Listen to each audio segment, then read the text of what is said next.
ବାସ୍ ନିଜକୁ ନିଜେ ଚିହ୍ନନ୍ତୁ, ନିଜ ଭୁଲକୁ ବୁଝନ୍ତୁ।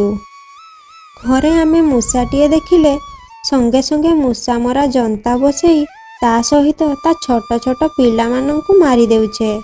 କିନ୍ତୁ ପଥରର ମୂଷା ଦେଖିଲେ ତାକୁ ଗଣେଶଙ୍କ ବାହନ କହି ନତମସ୍ତକ ହୋଇ ପ୍ରଣାମ ପରେ ଲଡ଼ୁ ଦେଉଛେ।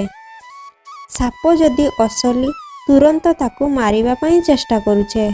ନିଜେ ଯଦି ନ ମାରି ପାରୁଛେ ଅନ୍ୟ ଦ୍ୱାରା ମାରୁଛେ।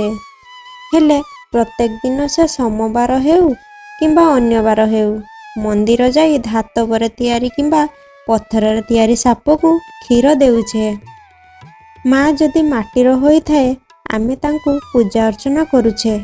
ଏମିତି ନିଷ୍ଠାର ସହିତ ଉପବାସ କରୁଛେ ଯେମିତି ମା ଆମ ଉପରେ ସନ୍ତୁଷ୍ଟ ହେବେ। କିନ୍ତୁ ଘରେ ଜନ୍ମ କଲା ଜନ୍ମଦାତ୍ରୀ ମା ଭୋକ ଉପାସରେ ପଡ଼ିଥାଏ। ଯିଏ ଜନ୍ମ ଦେଇଛି ସେ ଭୋକ ବିକଳରେ କାନ୍ଦୁଛି। କିନ୍ତୁ ଆମେ ପଥରରେ ତିଆରି ମା'କୁ ପୂଜା କରୁଛେ। ଏ କ'ଣ ଆମ ମଣିଷ ପଣିଆ? ଏ କ'ଣ ଆମ ମନୁଷ୍ୟତା? ଏ କ'ଣ ଆମର ଜ୍ଞାନ? ସାଙ୍ଗମାନେ ନିଜକୁ ନିଜେ ଟିକିଏ ବୁଝନ୍ତୁ। ପଥର ଧାତବକୁ ଯେତିକି ପୂଜା କରିବା କଥା ସେତିକି କରନ୍ତୁ। କିନ୍ତୁ ଜନ୍ମ କଲା ମା ବାପାଙ୍କୁ କେବେ ଭୁଲନ୍ତୁ ନାହିଁ।